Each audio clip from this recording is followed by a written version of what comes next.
ನಮಸ್ತೆ ಸ್ನೇಹಿತರೆ, ನಾನು ನಿಮ್ಮ ಪ್ರವೀಣ್. ಗುರುಭಕ್ತಿ ಯೂಟ್ಯೂಬ್ ಚಾನಲ್ಗೆ ಸ್ವಾಗತ, ಸುಸ್ವಾಗತ.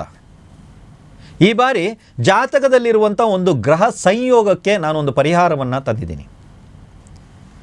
ಗುರು ರಾಹು.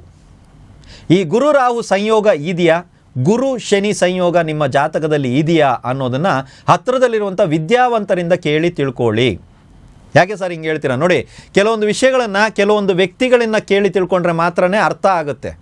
ನಾವು ಯಾರೋ ಒಬ್ಬ ಜ್ಯೋತಿಷ್ಯರು ಅಂತ ತಿಳ್ಕೊಂಡು ಯಾರ್ಯಾರ ಹತ್ರನೂ ಹೋದಾಗ ಆಗಲ್ಲ. ಗುರು ರಾಹು, ರಾಹುವಿನ ರಾಶಿ ಅಥವಾ ಗುರುವಿನ ರಾಶಿಯಲ್ಲಿ ರಾಹು, ರಾಹುವಿನ ನಕ್ಷತ್ರದಲ್ಲಿ ಗುರು, ಗುರುವಿನ ನಕ್ಷತ್ರದಲ್ಲಿ ರಾಹು. ಗುರುವನ್ನು ರಾಹು ನೋಡ್ತಾ ಇದ್ದಾರಾ ಅಥವಾ ರಾಹುವನ್ನು ಗುರು ನೋಡ್ತಾ ಇದ್ದಾರಾ? ಕೆಲವೊಂದು ಸಲ ಸಮಸಪ್ತಮದಲ್ಲಿದ್ದಾಗ ರಾಹು ಗುರುನನ್ನು ನೋಡ್ತಾರೆ, ಗುರು ರಾಹುವನ್ನು ನೋಡ್ತಾರೆ. ಕೆಲವೊಂದು ಸಲ ಗುರು ರಾಹುವನ್ನು ನೋಡುವಂಥದ್ದು, ರಾಹು ಗುರುವನ್ನು ನೋಡುವಂಥದ್ದು ಕೂಡ ಆಗುತ್ತೆ. ಯಾಕಂದರೆ ಕೆಲವೊಂದು ಕಡೆ 5, 7, 9 ದೃಷ್ಟಿ ರಾಹುಗಿದೆ ಅಂತಾರೆ, ಕೆಲವೊಂದು ಕಡೆ ಇಲ್ಲ ಅಂತಾರೆ. ಗುರು ಶನಿ, ಇದರ ಒಂದು ಮಹತ್ವ ಕೂಡ ಭಾಳಷ್ಟಿದೆ. ಜಾತಕದಲ್ಲಿ ಈ ಗ್ರಹಗಳ ಸಂಯೋಗ ಇದೆಯಾ ಅನ್ನೋದ್ರ ಮಾತ್ರನೇ ಈ ಪರಿಹಾರವನ್ನು ಮಾಡಬೇಕು. ಸುಮ್ಮನೆ ಮಾಡಬೇಡಿ. ಸರ್, ಗುರು ರಾಹು 2 ಒಂದೇ ರಾಶಿನಲ್ಲಿ ಕೂತಿದ್ದಾರೆ, ಗುರು ಶನಿ 2 ಒಂದೇ ರಾಶಿನಲ್ಲಿ ಕೂತಿದ್ದಾರೆ ಅಂತ ಕಮೆಂಟ್ ಮಾಡಬೇಡಿ. ಆ ರಾಶಿನಲ್ಲಿ ಅವ್ರು ಕೂತಿದ್ರು ಕೂಡ ಯಾವ ನಕ್ಷತ್ರ, ಎಷ್ಟು ಪಾದದಲ್ಲಿದ್ದಾರೆ, ಯಾವ ಅಂತರದಲ್ಲಿದ್ದಾರೆ, ರಾಹುವನ್ನು ಗುರು ದಾಟಿದಾರಾ ಅಥವಾ ಗುರು ರಾಹುವನ್ನು ದಾಟಿದಾರಾ, ರಾಹು ಗುರುವನ್ನು ದಾಟಿದಾರಾ ಇತ್ಯಾದಿಗಳನ್ನು ನೋಡಬೇಕಾಗತ್ತೆ. ರಾಹು ಶನಿ ಇದ್ದಾರೆ, ಒಂದೇ ರಾಶಿನಲ್ಲಿದ್ದಾರೆ ಅಂದರೆ ಶನಿ ಹೋಗ್ತಾ ಇರ್ತಾರೆ ಮುಂದಕ್ಕೆ, ರಾಹು ಹೋಗ್ತಾ ಇರ್ತಾರೆ ಹಿಂದಕ್ಕೆ. ಸೊ ಇಲ್ಲಿ ಇಬ್ಬರು ಏನಾದರೂ ಒಟ್ಟಿಗೆ ಏನಾದರೂ ಬರ್ತಾರಾ ಇಲ್ವಾ, ಇದು ವಿದ್ಯಾವಂತರು ತಿಳಿತಾರೆ. ಯಾಕಂದರೆ ಆ ಒಂದು ಫೀಲ್ಡಲ್ಲಿ ನುರಿತರಾಗಿರುವಂಥ ವಿದ್ಯಾವಂತರನ್ನು ಸಂಪರ್ಕಿಸಿ.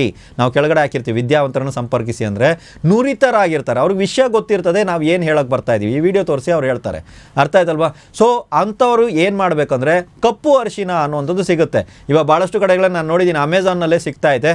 ಅದನ್ನು ತಗೊಂಡು ಬಂದು, ಓಕೆನಾ, ಅದನ್ನು ತಗೊಂಡು ಬಂದು ಮಾಸದ ಮೊದಲ ಶನಿವಾರ ಅಥವಾ ಮಾಸದ ಮೊದಲ ಮಂಗಳವಾರ, ಮಾಸದ ಮೊದಲ ಮಂಗಳವಾರ ಅಥವಾ ಮಾಸದ ಮೊದಲ ಶನಿವಾರ. ಏನು ಸರ್ ಇದು ಅರ್ಥ ಅಂದರೆ, ಅಮಾವಾಸ್ಯೆ ಕಳೆದು ಬರುವಂಥ ಮೊದಲ ಮಂಗಳವಾರ, ಅಮಾವಾಸ್ಯೆ ಕಳೆದು ಬರುವಂಥ ಮೊದಲ ಶನಿವಾರ, ಎರಡರಲ್ಲಿ ನಿಮಗೆ ಯಾವುದು ಸಾಧ್ಯವಿದೆಯೋ ಆವತ್ತಿನ ದಿನ ಅದರ ಗಂಧವನ್ನು ತೆಗೆದು, ಕಪ್ಪು ಅರಿಶಿನದ ಗಂಧವನ್ನು ತೆಗೆದು ಅದನ್ನು ಹಣೆಗೆ ಇಟ್ಕೊತಾ ಬನ್ನಿ. ಒಂದೇ ಸಲ, ಒಂದು ಮಂಗಳವಾರ ಅಥವಾ ಶನಿವಾರ ಮಾಸದ ಮೊದಲಾಗಿರಬೇಕು. ಅಮಾವಾಸ್ಯೆ ಕಳೆದು ಬರುವಂಥ ಮೊದಲ ಮಂಗಳವಾರ ಅಥವಾ ಅಮಾವಾಸ್ಯೆ ಕಳೆದು ಬರುವಂಥ ಮೊದಲ ಶನಿವಾರ. ತಿಂಗಳಿಗೆ ಒಂದು ಸಲ ಈ ಪರಿಹಾರವನ್ನು ಮಾಡ್ಕೊಂಡು ಬನ್ನಿ. ಗುರು ಚಾಂಡಾಲ ಯೋಗ, ಪಾಪ ಗುರು ದೋಷ ಅಂತ ಏನು ನಾವು ಕರಿತಾ ಇದ್ದೀವೋ ಅದರ ಪೂರ್ತಿ ಪ್ರಮಾಣದ ದೋಷವನ್ನು ಇದು ಹೀರ್ಕೊಳ್ಳುತ್ತೆ. ಪ್ರಯತ್ನ ಪಟ್ಟು ನೋಡಿ, 3 ಸಲ ಮಾಡಿ, 3 ತಿಂಗಳು ಮಾಡಿ. ನಿಮ್ಮ ಜೀವನದಲ್ಲಿ ಬದಲಾವಣೆ ಇದೆಯಾ ಇಲ್ಲೋ ಅದನ್ನು ಚೆಕ್ ಮಾಡಿ. ನಾನು ಹೇಳ್ತಾ ಇರೋದು ನುರಿತ ವಿದ್ಯಾವಂತರು. ಅಂದರೆ ಗುರು ರಾಹು ದೋಷ ಬಂದ್ಬಿಟ್ಟು ಇವಾಗ ಜಾತಕದಲ್ಲಿದೆ, ಹುಟ್ಟಿದಾಗಿಂದ ಜಾತಕ ಹಾಗೇ ಇದೆ.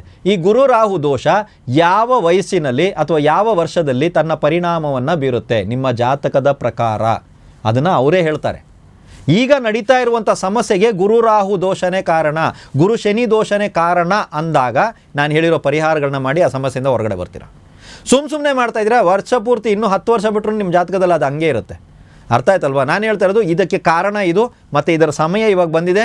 ಇವಾಗ ಪರಿಹಾರಗಳನ್ನ ಮಾಡಿದ್ರೆ ಅದು ಕೆಲಸ ಮಾಡುತ್ತೆ.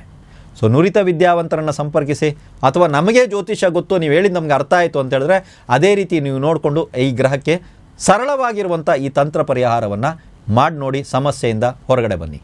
ಒಳ್ಳೆಯದಾಗಲಿ.